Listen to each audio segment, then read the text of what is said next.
We are here. Yeah, Marcus King. Hey, y'all, I'm John Bohlinger with Premier Guitar, and with me today I've got Marcus King. We're at the Eastside Bowl. Yes, we are. Yeah. Marcus, man, thank you so much for joining us today.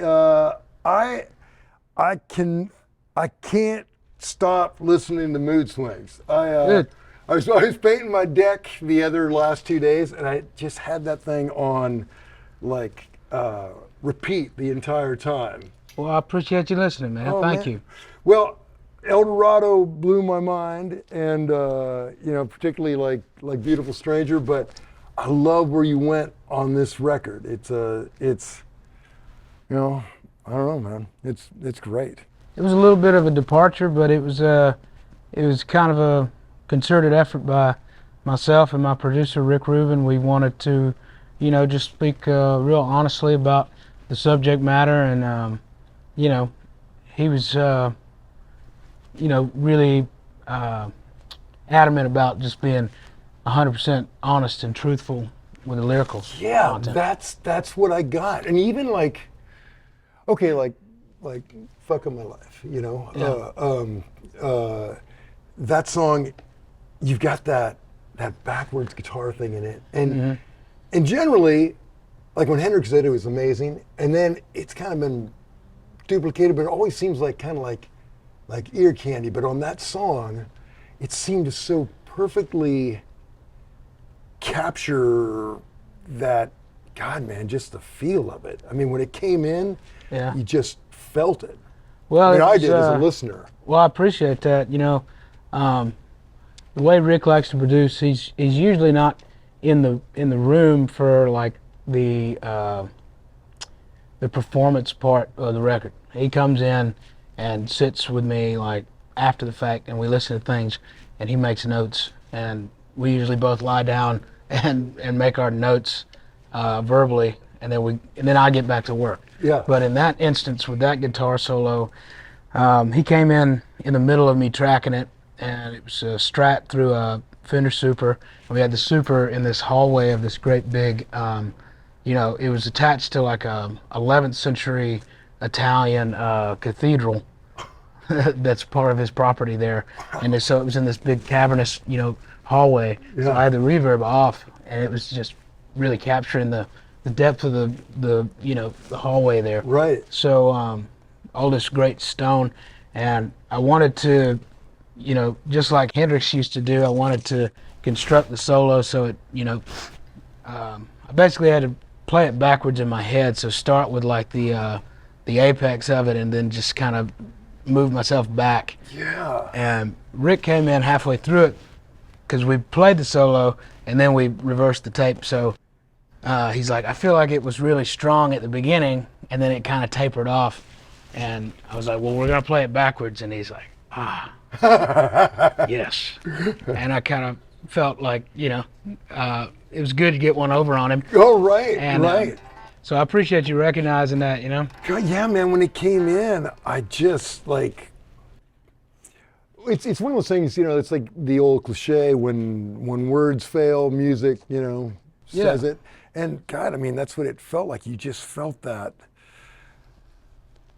ineffable, I don't know, frustration, sadness, the whole deal, man. Yeah, I mean, that's why I like the usage of like tritones, and I like on this record specifically, I wanted the guitar because we knew that the guitar was going to be used really sparsely, and when it was used, we wanted it to be really impactful, not only to players but to people who don't play guitar. Right. And we wanted it to really carry the song. Yeah. Everything on each composition, we wanted it to be structurally integral to the composition, Right. and not just there for Yeah. I mean, sprinkle. That's an interesting position you're in, because you're a modern guitar hero. Like, people really look up to you for that, and you end up getting this kind of guitar fan base, and they're just kind of waiting for solos. Yeah. Which is cool, but man, I love that you went past that, because I don't know. I mean, to me, the way when I heard El Dorado, at first I thought, okay, this is, I first met you as, this kind of blues kid. When I heard El Dorado, I think, man, this guy is this is like this generation's Ray Charles or something. It's so much more than just the being a guitar hero or being an instrumental, player. It just this whole musicality, and to see you take it even further on Mood Swings is just a bold, great step, man. Well, I appreciate it, man. I've always tried to take a holistic approach to music, and Right. In the kind of the order of things that I started playing guitar when I was 3 or 4, and then I started singing when I was 13. So there's an age gap there. Yeah. And once I kind of got comfortable enough to own my performance as a singer and as a writer too, and Dan Auerbach's the first on El Dorado to kind of help me shine a light on that aspect, and Right. and help me develop this more of a holistic approach that I take to music, because just getting pigeonholed in one thing or another, Yeah. that's a challenge in and of itself, but also trying to walk this tightrope of just helping people perceive your music in a holistic way. That's a whole other challenge, but I appreciate you commenting on it. Yeah, man. Yeah. Okay. Okay. Skipping back to El Dorado, like Beautiful Stranger. That's the one that really hooked me, man, because it really did feel like when Ray Charles did his country stuff. Wow. You've got this amazing musician who recognizes like the power of the story, and That means a great deal. I wrote that song with Dan and yeah. with Paul Overstreet. Oh, great. Paul Overstreet is the man. He's written so many countless number 1s and number 10s and number 15s. Right. He's all over the map. He's a consummate professional and really eccentric writer, and I really appreciate his style and his approach. And I think that might have been that was the first song we ever wrote together. Oh, really? And it really just jumped off the page, Wow, man, that's hitting it on the first one out. Yeah. Wow. Okay. And Rick Rubin, he heard you on the Opry? Was that it? Yeah. I did my Opry debut in September of 2019, I believe it was. Yeah. And it meant a great deal to me. My grandfather was a country and western musician, and to make it to that stage and to work with all those folks there, that really meant the world to me. And it had a big impact on me, but a lot of other folks as well. And it made the rounds, and I always imagine Rick like in lotus pose, like levitating somewhere, Yeah. over the cliffs of Malibu. But Yeah. he, just like the rest of us, gets on YouTube or social media and Right. and sees things that he's inspired by. So he felt moved to give me a call, and when he called me, I didn't really believe it. Yeah, right. It was. So he just, did you get a warning he was going to call, or just? I got a heads up, so that's probably why I didn't hang up the phone. Right. But we spoke for a long time. We spoke at great length about mental health and about, like you mentioned Ray Charles, and like basically like how gifted Ray was due to his lack of sight, and using that and the great ears that he had on him as a musician. Right. We talked about mental health maybe being, my version of that, and we spoke at great length about mental health and how it relates to the creative process. It was Right. Well, that's okay. That's an interesting topic. I got a theory that well, in fact, it's not even a theory. It is. There's been a lot of study that suggests that there's a far higher percentage of mental health issues with musicians. And I suspect it's because we really are wired a little different. And when we're kids, while the normals are out like doing normal stuff, we discover something in music that kind of calms that. And so we just channel in on that, and that becomes our sort of medication. Yeah. And I think that's why, there's a lot of us here in this field. Yeah, mental health is something that a lot of those creatives struggle with. Yeah. And I get to meet all kinds of folks while I'm out on the road that talk to me about their personal struggles, and having an outlet to be able to, short of medicating yourself, like this is a really good form of medication, it helps you get it out. Yeah. Instead of, repressing it. And it breaks that thought loop. When say we're anxiety or depression or whatever, we tend to get these thought loops that just keep rolling, and it's hard to silence it. But music kind of cuts out that noise. Well, you said earlier, like, where words fail, music speaks. Yeah. And that's particularly true in my experience with mental health, especially growing up in the South, and it being something that we were kind of late to the party on as far as like research is concerned. And like, you can't just throw Thorazine at every problem. Yeah. It's not like Benadryl, it's not a cure-all. Right. And you got issues that you can't really articulate, and you're trying to describe what it is that you're going through to people who don't really understand.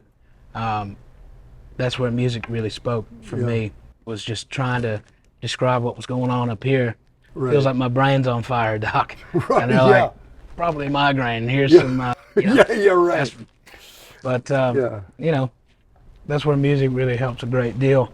Yeah. And then, only later in life you start to find out things like, cutting out certain foods, or like focusing on your gut health, or how it's all kind of related. Right. Trying to avoid, like, not to be too preachy, but like avoiding like Bluetooth devices, and trying to ground yourself and get back to Mother Nature and heal yourself holistically. Right. It's just every day, man, just trying to be a little better than before.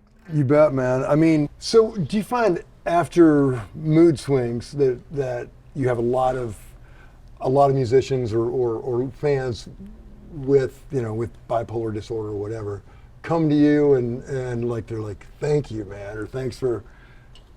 Man, yeah, I it's been a real journey, and one of the things I've tried to do is like destigmatize like the idea of having these mental health conditions, bipolar disorder, or whatever it may be. Just trying to destigmatize it and open up the conversation about it. Right. And I love it when people come up to me on the street or in meet and greets or whatever, like, or even in mail that I get from my fans. It's really moving to me. It's therapeutic to me just as it is to them, to know that there's other people out there struggling with it and trying to make it day to day, struggling with these things. And I think something like 70% of working musicians today, that's the last time I checked the data, which is when I started my nonprofit, the Curfew Foundation, is to raise awareness about these topics. But like something like 73% of artists, like people in the arts community, struggle with some form of a mental thing or another. Wow. And that's a pretty high number for us not to be talking about it all the time. Right. Yeah. Right. Yeah. The people without a disorder are the minority. Yeah, those are the freaks. Yeah. Well, we found our tribe, Yeah. Yeah, man. I was diagnosed as bipolar when I was very young, and I didn't believe it, and I kind of ignored it, and then some stuff happens, and and it comes to the point where you can't ignore it any longer. Mm-hmm. But I always kept it to myself because, number one, people don't want to, particularly back in the day, I think people were reluctant to hire anybody that's Yeah. crazy. That seems to be the blanket term. Yeah, yeah. Yeah. But honestly, and I think that to a certain extent, it can be kind of your superpower if you learn to control it, channel it, stay healthy, do everything you can. Yeah. Like I don't know, swinging a little harder, feeling a little more.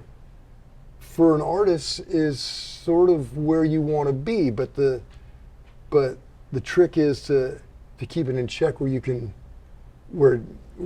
still function.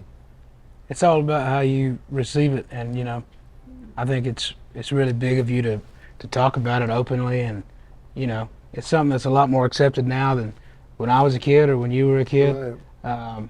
And I think a big part of the challenge is you get diagnosed and then you get undiagnosed, because you got to jump around doctors, because you find a therapist that works or a psychiatrist that works, and then it stops working, and you're not really getting on with that person. Right. And then you go to a new psychiatrist, and they're like, I don't think that's what you have. I think you have this, so try this medication. Yeah. And they start throwing all these medications at you, and it's really challenging, because it's not like having a broken arm. Right.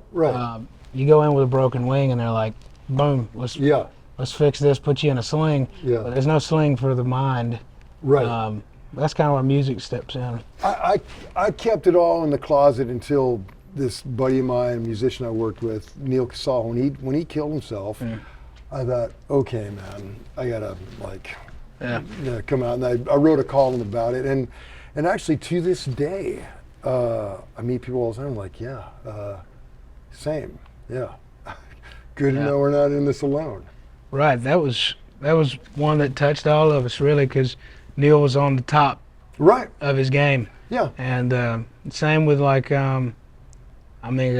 a long list of folks that I can mention, and that's the problem with it and I've struggled with it myself. It's like once you reach the epitome and you realize I still feel like shit, and I'm still depressed, and all these things, all these earthly matters didn't make me feel full or whole, and you still feel depressed. It can feel really lonely, and it can feel really just disheartening, and you just want to give up. Yeah. But you just got to power through it, man. And what's helped me is knowing that I can help other people. Yeah. By being vocal about it. Right, and you're doing exactly that, man. And I mean, that's the thing about goals. When we're focused on a goal and ambition, it's easy to kind of put that, to not focus on or you think this is going to fix it, and you get there, it's like, oh yeah, still me. Yeah. Yeah. It's tough. Yeah. It's tough, and it's a balancing routine for sure. Well, man, I am grateful you put that album out, and it's just it's an amazing record and a really bold, brave thing to do. So I appreciate you listening to it and receiving it. I'm really proud of it. But I got a couple other records in the can. Yeah, ready man. to Okay, go. so what's next? What's I mean, because you don't take vacations. You're always doing something. Yeah, man. I try to stay busy and try to, keep up with the Jones as it speaks. And, for me, that Jones is like, I like creating. I like making music.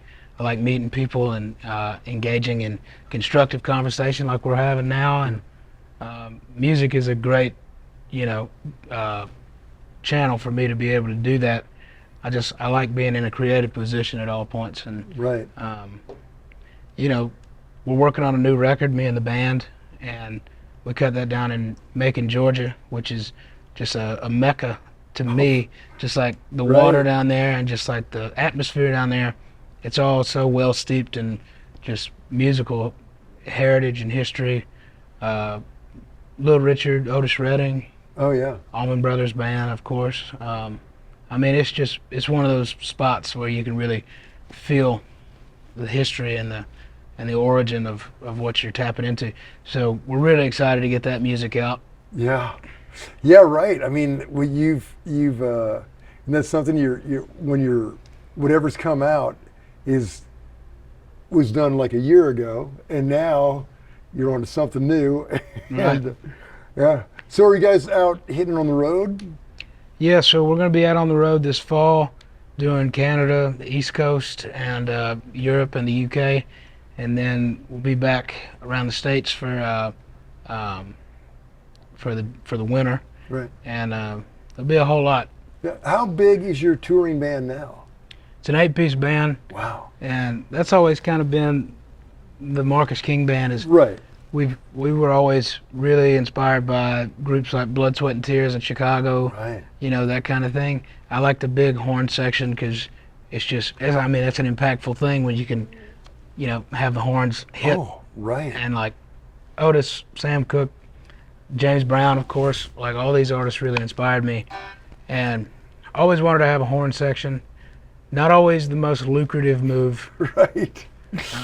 Right. but it was some, like the same reason that even when we toured in a van, we carried a Hammond organ and Leslie, because there's some things that I just feel like you can't recreate. Like, you know, a digital Leslie to me, that's just like, you know, that's a musical prophylactic, right? Right. And Yeah. nobody wants that. So, you know, and even just aesthetically, Yeah. you know, I just wanted people to know that we care about this show so much. We care about offering you the best show. We're going to take a little less bread because we got 8 people up here. We're going to work a little bit harder because this organ weighs 500 pounds.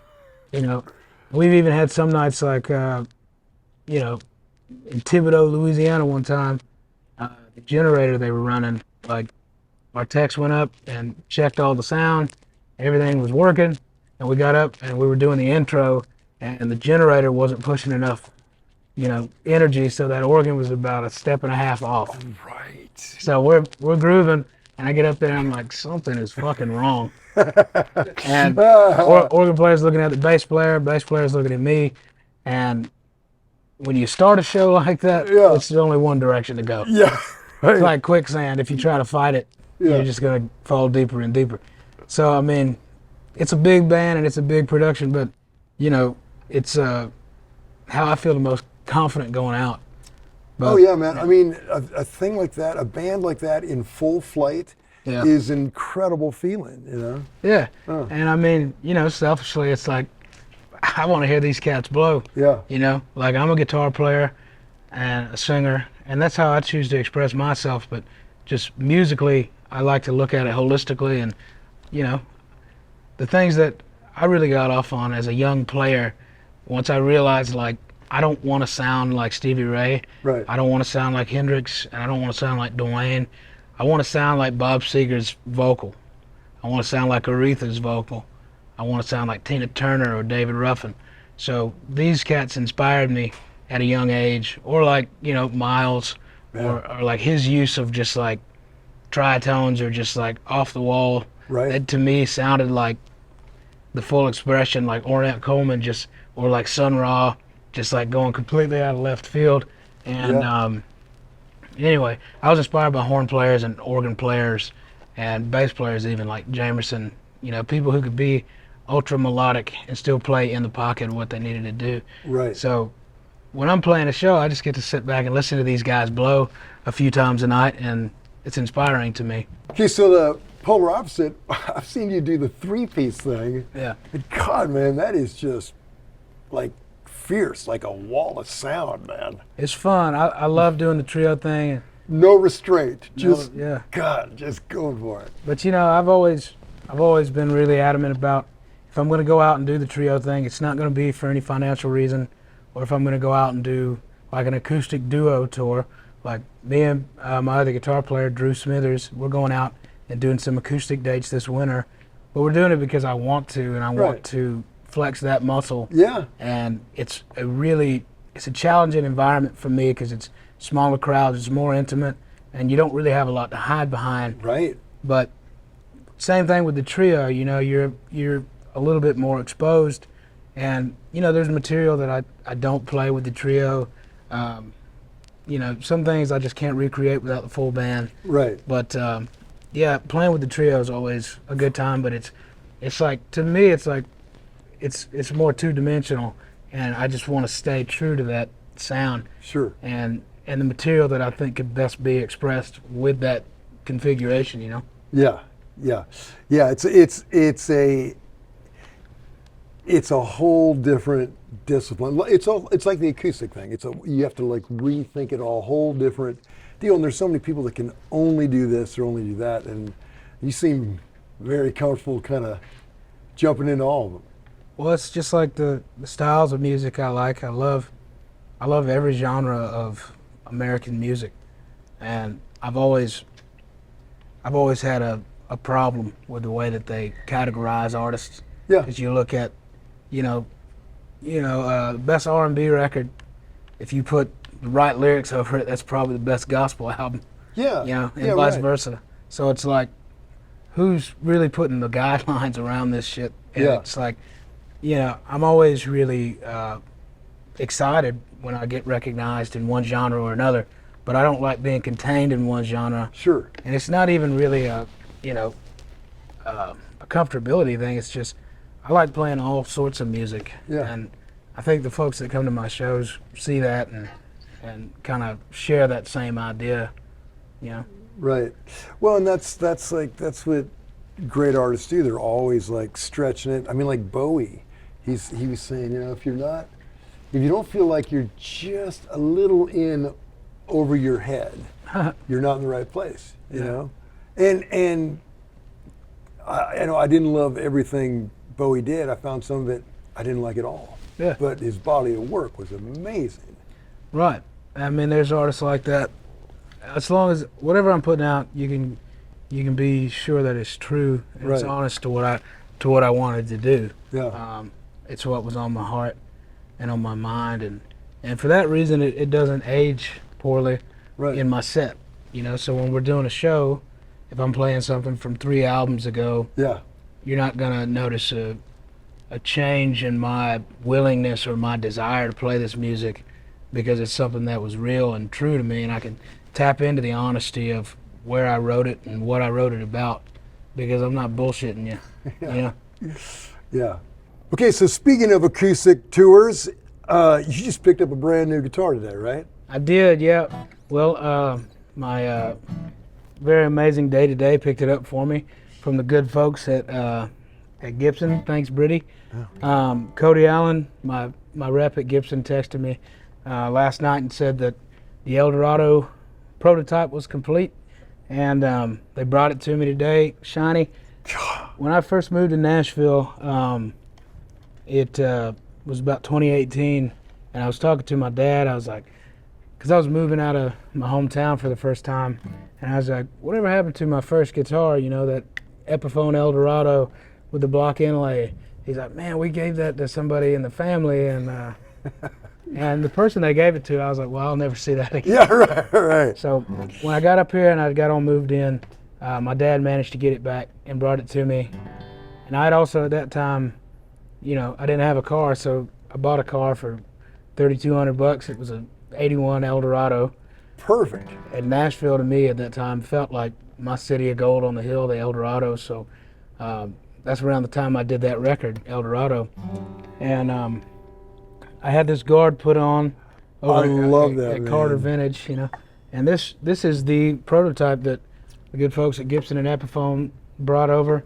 This is my first time checking it out, actually, so you'll be seeing a lot more of this gal, and hopefully pick you on up in love it, 2025. Man. So did you come up with the pickguard design, or did you just say I want something like old school Opry? Yeah, well, that was kind of the thing. Yeah. It was something, and this, so it kind of got this shape because the fella that I had doing the guard for me, I was like, I'm leaving for tour on this date, and I need to have the guard done by then. Yeah. And like the night before we were leaving, he's like, man, I got it traced out, but I haven't finished it. And, it was just kind of sitting by the guitar. Yeah. And he was off work that day, so Christy Carter herself went back and put the guard on. It's like, I got it. She was like, I got to get this to Marcus. And, Yeah. So, I mean, that's why, like, there was supposed to be like a divot right there where you had like some binding around it. Yeah. And that's how it ended up like this, which I actually prefer. It's, to me, it's like, it looks like those old Opry dudes that would all, they Yeah. Mel Tillis and Ernest Tubb. Oh yeah. I love big like statement. Right. You know? Right. Yeah, man. That's great. God, love the rosewood. Beautiful guitar. She's a beaut, man, and you know, it's just a great sounding guitar too for the money. Yeah. Real right. It's kind of the way I feel about like, you know, Harmony Sovereigns. Right. Yeah. Yeah. Yeah. And isn't it great? I mean, that's what I love about Epiphone. The fact that you can, like a kid could get a job and buy your guitar and launch a career. You know, it's like not out of touch. You know. It's the American dream, man. Right, right, and yeah, and you did it. It's like that. There was a Pepsi commercial years ago. This little kid, you know, took place in like the 40s, and on one side of the street it was the competing brand, Yeah. and you know they had a soda fountain, and they had like accordions for sale. Right. And on the other side of the street they had, you know, Pepsi Cola for sale and like Stratocasters. And then like the end of it was like, you know, Purple Haze. Yeah. That's kind of how I feel about this guitar. It's the American Dream guitar. Yeah, totally. Yeah, I love it, man. I love it's got its own sight, yeah, its own kind of look to it, but it, you know, classic yet brand new. We like to keep it classy. Keep it classy.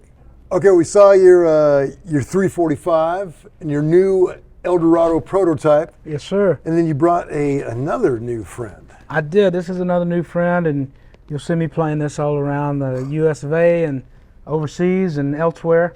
So Wow. this is our take on a Barney Kessel that came out. Holy, I like that it's like 335 thickness to Yeah, it's way a little easier. little bit thinner than the Barney Kessel Yeah. was, but it still has that semi-hollow feel, and you know, we kind of have like the Trini Lopez nod on the F Love holes. that, man. He got real mid-century on the plate there. Yeah. But, yeah, this is one of the first semi-hollows that Matt did down at Banker, and we call this the L Dog. Love that, man. And I love you got the 5-speed on there. Yeah, man. Yeah, that's great.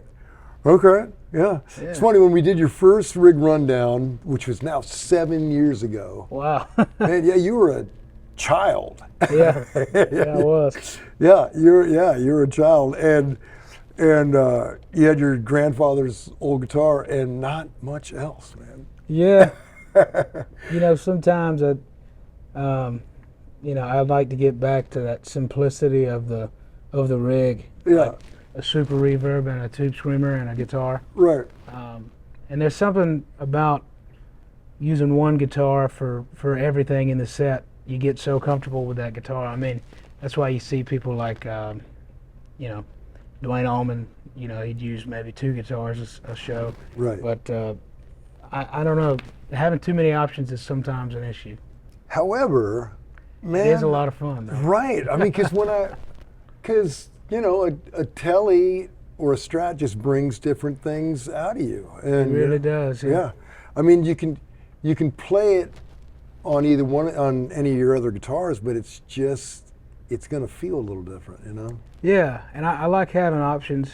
You know, it's like you said, man. You know, my Esquire does one thing, my Strat does something else, and this does a whole other thing. Yeah.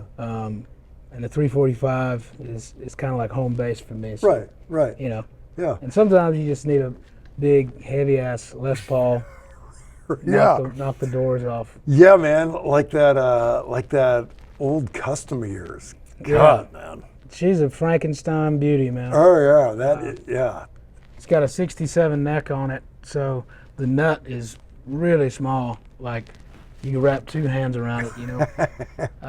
It's got a 58 body, and that's it. Everything else is like, you know, piecemeal, but it's a fun guitar for that reason. Yeah, that's great. It kind of lets you have a 58 custom, but you know, But you can take it on the road and not. you gotta throw it around. Yeah, and you do. I throw them around, Yeah, high mileage on those things. Well, hey, man, I want to hear this thing. Well, let's put her through its paces. Okay, what was that? And what's that thing you're doing? I'll come in on the 5.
Awesome.